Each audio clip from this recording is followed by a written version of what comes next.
नमस्कार साक्षी news network और आप सभी का स्वागत है।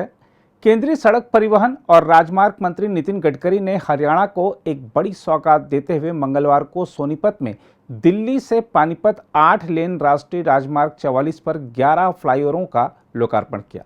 इस अवसर पर राज्य के मुख्यमंत्री मनोहर लाल खट्टर, उप मुख्यमंत्री दुष्यंत चौटाला, स्थानीय सांसद और विधायक भी उपस्थित थे। गडकरी ने इस अवसर पर आयोजित कार्यक्रम को संबोधित करते हुए कहा कि राष्ट्रीय राजमार्ग केवल देश के नागरिकों की यात्रा को सुगम बनाने का कार्य नहीं करता, बल्कि देश प्रदेश की अर्थव्यवस्था को सुदृढ़ करने का भी कार्य करता है। उन्होंने बताया कि दिल्ली से पानीपत तक 8 लेन राष्ट्रीय राजमार्ग 44 पर 890 करोड़ रुपए की लागत से इन 11 फ्लाईओवरों का निर्माण किया गया है। उन्होंने कहा कि कुल 24 किलोमीटर लंबाई के इन फ्लाईओवरों समेत बना दिल्ली से पानीपत तक का यह कॉरिडोर हरियाणा, पंजाब और जम्मू कश्मीर के आर्थिक नोड्स को बेहतर कनेक्टिविटी प्रदान करेगा। गडकरी ने कहा कि दिल्ली से पानीपत तक यह राजमार्ग औद्योगिक क्षेत्रों के साथ कृषि क्षेत्रों को जोड़ेगा, जिससे माल और अंतिम उत्पाद के ढुलाई में आसानी होगी। दिल्ली पानीपत कॉरिडोर हरियाणा, पंजाब, हिमाचल और जम्मू कश्मीर में आने जाने वाले पर्यटकों के आवागमन में भी सुगमता लाएगा। गडकरी ने कहा कि आदरणीय प्रधानमंत्री नरेंद्र मोदी और मुख्यमंत्री मनोहर लाल खट्टर के नेतृत्व में हरियाणा में राष्ट्रीय राजमार्गों के निर्माण से विकास और समृद्धि के नए आयाम प्रस्थापित करने के लिए हम कटिबद्ध हैं। मैं विश्वास दिलाना चाहता हूं मनोहर लाल जी को और हरियाणा की जनता को कि 24 जब समाप्त होगा तो हरियाणा में 2 लाख करोड़ के काम पूरे होंगे और कुछ काम शुरू रहेंगे और हरियाणा की तस्वीर बदल जाएगी। मैं विश्वास के साथ बताना चाहता हूं कि अब हरियाणा के रास्ते अमेरिका के बराबर होंगे और प्रधानमंत्री का जो सपना है आत्मनिर्भर भारत का, वो निश्चित रूप से पूरा होगा। आज मुझे मनोहर लाल जी ने कहा है कि रेलवे आरओबी और ब्रिजेस में सेतु भारतम में 2 आरओबी हमने मंजूर किए हैं। आज उन्होंने फिर मांग की है और 10-12 नए आरओबी के नाम वो भेज दे। मैं 300 करोड़ रुपए उसके लिए मंजूरी प्रदान कर रहा हूं। जो वेट साइड एमिनिटीज है वो 50 हरियाणा में बना रहे, वो 15 साइट को अभी हमने ऑपरेशन शुरू किया है। मेरे को विश्वास है कि आज हमारा देश 75 साल पूरे कर रहा है और ये अमृत महोत्सव है। और मैं इतना ही कहूंगा कि 75 साल में भारतीय जनता पार्टी को जो अवसर मिला वो बहुत कम है। मोदी जी के नेतृत्व के ये 10 साल और अटल बिहारी वाजपेयी को मिले हुए 4-4.5 साल, ये 15 साल और कुछ समय जनता पार्टी की सरकार थी वो छोड़कर 60 साल इस देश में कांग्रेस पार्टी को राज करने का मौका मिला। कभी कांग्रेस बहुत बार टूटी, कभी बैल जोड़ी थी, कभी गाय बछड़ा था, कभी पंजा आया और कांग्रेस ने 60 साल में देश को गुमराह करने का काम किया। गरीबी हटाओ का नारा दिया, पर गरीबों की गरीबी दूर नहीं हुई, पर कांग्रेस वाले नेताओं की गरीबी जरूर दूर हुई।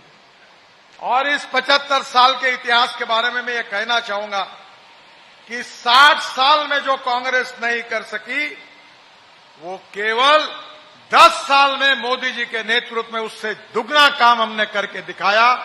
यही हमारी सरकार की विशेषता है।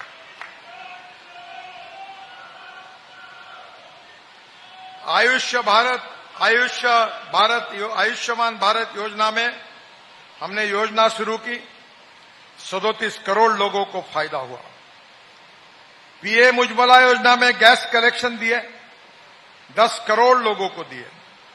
जनधन योजना में गरीबों के अकाउंट्स थे केवल 3.5 करोड़ थे, आज 49 करोड़ अकाउंट्स ओपन हो गए।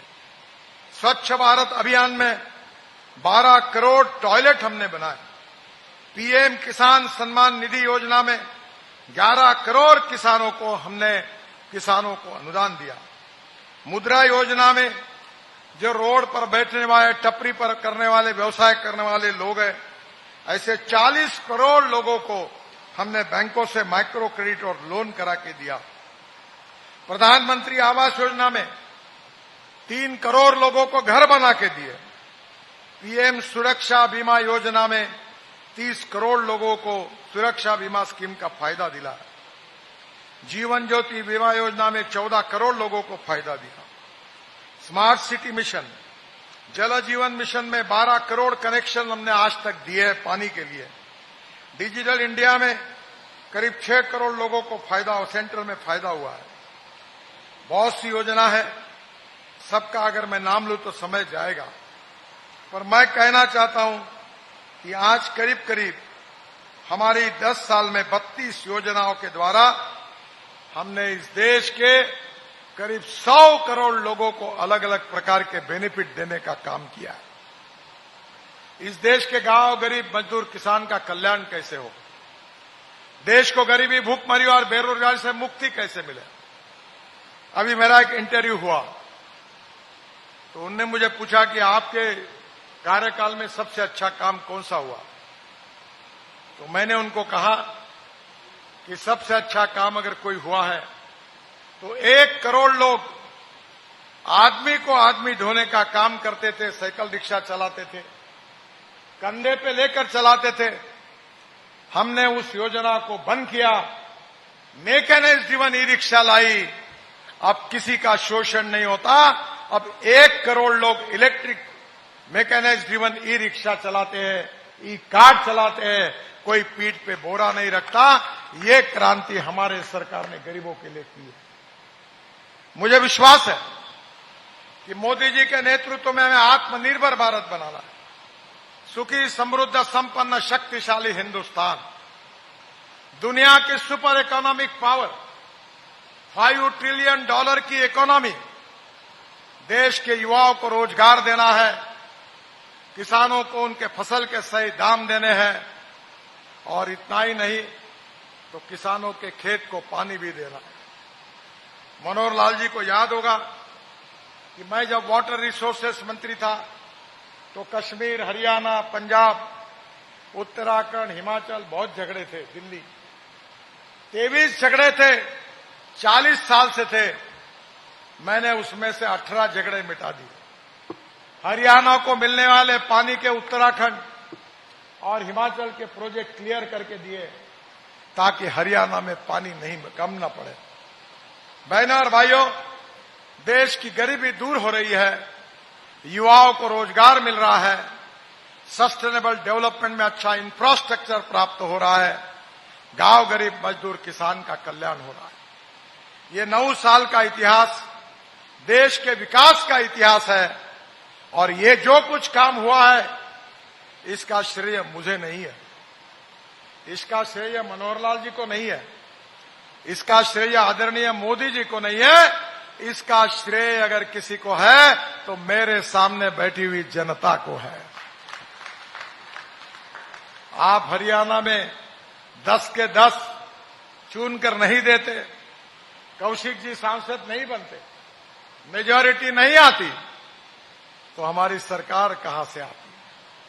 और इसलिए आपके प्रेम के कारण, आपके विश्वास के कारण, आपके समर्थन के कारण, आपकी शुभकामना और शुभेच्छाओं के कारण इस देश के विकास का इतिहास बना है। हम दुनिया हमको रिकॉग्नाइज करने लगी है, हमारी ताकत का लोहा मानने लगी है, और देश बदल रहा है। और इसलिए बहनों और भाइयों, हमारी सरकार ने मोदी जी के नेतृत्व में 9 साल यशस्वी कार्य किया है। मनोहर लाल जी ने ईमानदारी से हरियाणा के विकास के लिए ये जो विकास उन्होंने करके दिखाया है, जिसका अनुभव आप ले रहे हैं, वो मनोहर लाल जी ने राज्य में उनके नेतृत्व में करके दिखाया। ये डबल इंजन की सरकार जो है, इन्होंने हम आपको यही बता दें कि बाद में गडकरी ने नई अनाज मंडी में भारत गौरव रैली को संबोधित कर मोदी सरकार की 9 वर्ष की उपलब्धियों को भी गिनाया। भारत गौरव रैली में भाग लेने के लिए बड़ी संख्या में प्रदेश के कोने कोने से बीजेपी कार्यकर्ता उमड़े थे। अभी हाल ही में केंद्रीय गृह मंत्री अमित शाह ने भी हरियाणा का दौरा कर जनसभा को संबोधित किया था। अब गडकरी की रैली के बाद बीजेपी ने संकेत दे दिया है कि वह राज्य में चुनावी तैयारी में जुट चुकी है। गौरतलब है कि 2024 में अप्रैल मई में लोकसभा चुनाव के बाद ही अक्टूबर माह में राज्य विधानसभा के चुनाव भी कराए जाएंगे। हरियाणा में बीजेपी लगातार दूसरी बार सत्ता में है। इससे पहले पार्टी के पास पूर्ण बहुमत था, लेकिन इस बार वह दुष्यंत चौटाला की पार्टी और कुछ निर्दलीयों के समर्थन से सरकार चला रही है। हाल ही में मुख्यमंत्री खट्टर और उप मुख्यमंत्री चौटाला के बीच मतभेद भी सामने आए थे।